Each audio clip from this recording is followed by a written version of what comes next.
I am making more appetizers because I love them so much, and our group is coming together at my house tonight. I'm the hostess and I am making some fabulous appetizers for them, and they're bringing theirs for us to all share. I can't wait. They're on their way. Appetizers with shrimp, cheese, and all sorts of good things. Let's get into it.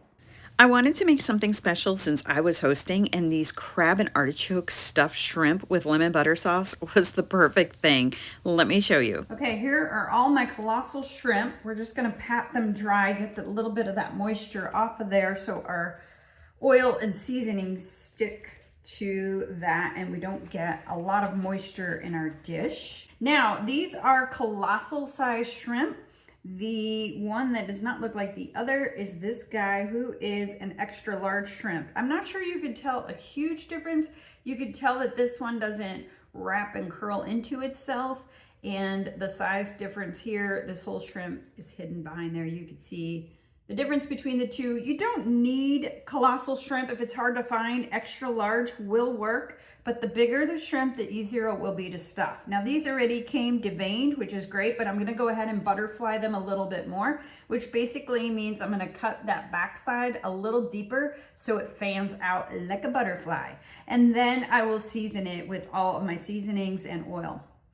The other thing is, for this, I am going to leave the tails on. Normally, I don't buy shrimp with tails on because I don't like people to have to touch the tails. I know it's good for presentation, but there's something for me about putting my fingers into food, especially going in and having, if it's in a pasta dish or something, and eating with your fork, then going to your fingers, doesn't appeal to me, so I always take the tails off. But presentation in this one is going to be specifically loaded here, and you would grab the tail to go ahead and take that perfect bite. And there's no shells on these as well. Okay, here's what I'm going to do to butterfly them. I just start at the tail. They can be slippery. Just start at the tail, and I just kind of go down with my serrated knife.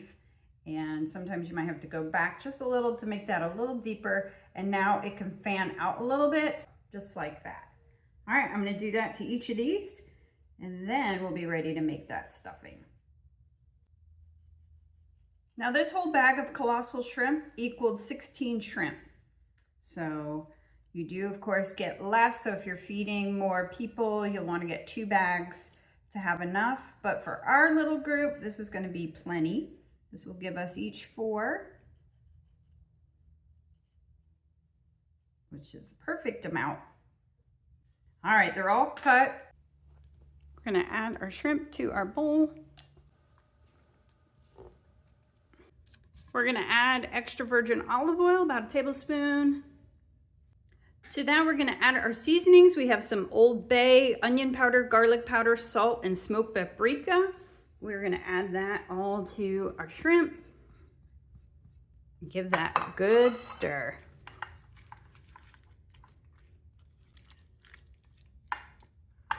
Our shrimp is well coated. Let's go ahead and make our mixture.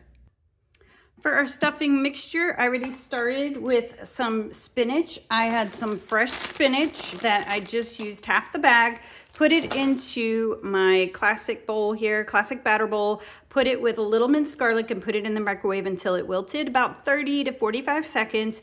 And now it's nice and wilted. Then I took my scissors and I just did a rough chop, chopped that into bits. To that, we're gonna add our artichoke hearts, and I have half a can here. I'm gonna do the same with my scissors and just give it a rough chop. Perfect. All right, we're gonna add those artichokes here. We're also gonna add a can of white crab meat. We're gonna add a 1/3 cup of mayo.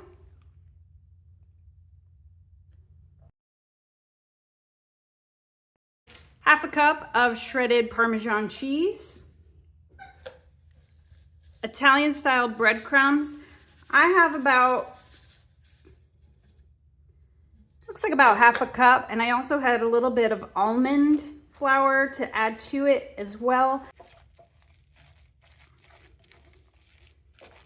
And we're gonna add half a cup of, actually 1 cup of Monterey Jack cheese. And we'll make sure it's seasoned well. Give it a taste test before we stuff our shrimp. Needs just a little salt. And we're gonna add the zest of 1 lemon and the juice of half a lemon. If you like a little kick, you could use pepper jack cheese, give that little kick. All right, we're ready to stuff.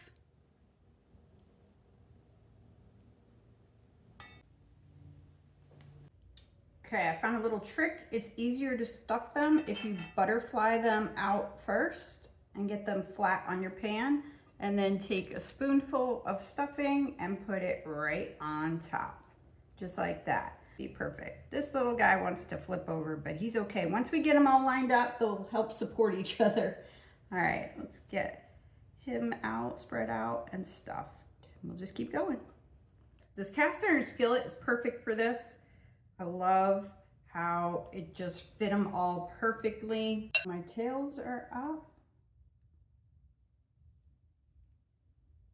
This is great to prep ahead. You could do all of this. You could even put the stuffing in a bowl and just have it prepared and have your shrimp prepared, have the backside cut, ready to be stuffed, and then just do this last part to stuff it and cook it at the end. I have done part 1 here. I'm gonna wrap it with plastic wrap, and then I'll take it out right before my guests arrive, get it in the oven, but before I cook it, I will drizzle it with a lemon dill butter sauce. All right, our shrimp has been in the fridge. I just got it out. Our oven is at 350. I'm gonna make our butter sauce here. This is 3 tablespoons of butter melted, and I'm gonna add some lemon juice to that and some dill. I have some dried dill here. I'm going to add this to a 350-degree oven, and about halfway through, we'll drizzle on that sauce. All right, this has been in the oven about 10 minutes. We're going to drizzle our butter. Oh my gosh, yes. Our dill lemon butter all over here. Might as well do it all. I put this back in the oven for 10 minutes to finish cooking, and then I left it in my warm oven before my guests arrived, and it was amazing. I love how elevated it was. It was the perfect dish to add to our spread, and I will definitely be making it at future parties. This next appetizer, actually these 2 appetizers, are variations using brie cheese. Let me show you. So I have 2 brie wheels here, and this is a good comparison for you to see. This is the one you get from Aldi, and this is the one you get from Sam's. Everything's bigger at Sam's, but this one is great for, of course, bigger parties.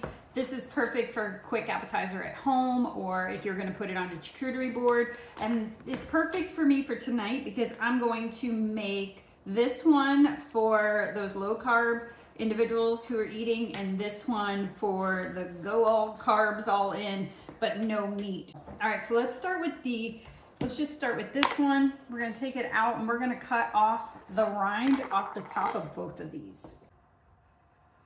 Try and just cut off the white part without sacrificing taking the cheese. And it's best to do this when it is fresh, cold, right out of the fridge. Don't wait too long because then your cheese turns very gooey and hard to work with. I've taken the rind off the big one as well, and now I'm scoring both of them. That will help all the flavors ooze into the cheese. I'm going to start by cooking the larger one first for just a few minutes in a 350-degree oven, and then I'll add the smaller one. While I'm doing that, I'm going to prep all the ingredients to go on top, starting with my onions. I have 1 onion I've sliced. I'm going to saute these in a little bit of butter and olive oil. Oop, I lost one. I'm going to cut up another because this is going to reduce quite a bit, so I'm going to do another small onion.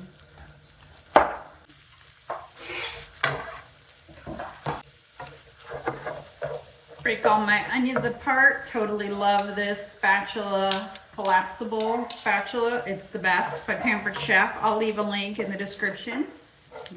Our onions are perfect. I've lowered the heat. Now I'm going to add in some sherry wine. If I had white wine, I would use that, but I have just enough of the sherry wine to use it up, cooking wine. You could also use beef broth in place of the wine. We're gonna cook that that, reduce that wine. It wasn't very much, just about probably 2 tablespoons was left in that, if that much. Just gonna let that reduce, cook it all out.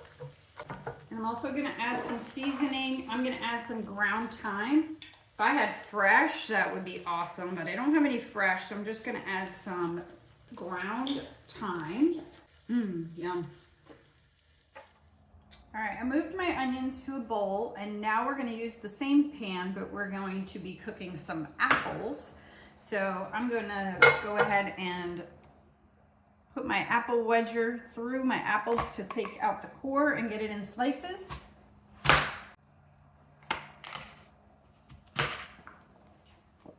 Love this thing, makes it so much easier. I'm gonna add 1 tablespoon of butter.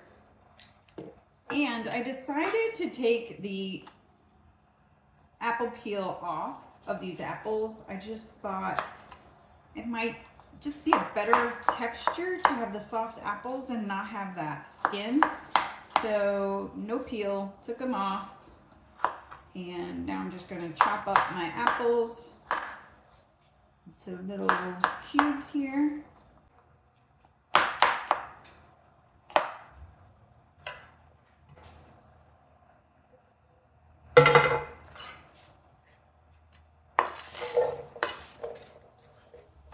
I decided to add 1 more apple. That way I have plenty for that larger brie wheel. And then I'm going to saute it in that butter, and I'll add 2 tablespoons of brown sugar. And then I'll add a little bit of salt, probably about a teaspoon, and then also a teaspoon of cinnamon. Brown sugar is going to caramelize our apples. Oh gosh, that smells amazing. Let that simmer. Be careful it doesn't burn with the sugar, so I'm gonna lower that heat. Okay, to save room, because I want to put crackers and stuff, I am gonna put this little guy in this dish here. And we're gonna move this one here. And we're going to get that all on top of our brie and have that sauce just kind of ooze all over the sides.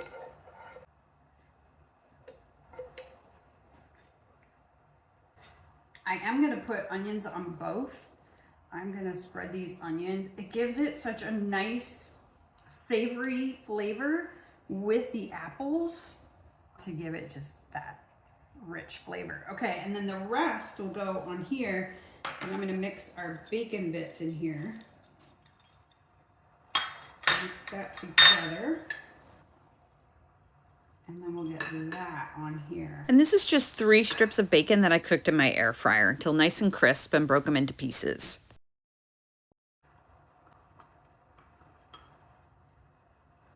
Look at that. These are now going to go back into my oven that I'm going to leave on warm so everything can just be ready for when my guests arrive. Just before serving, I added some crushed roasted pecans on top of the apples, and this bacon and apple brie turned out so delicious.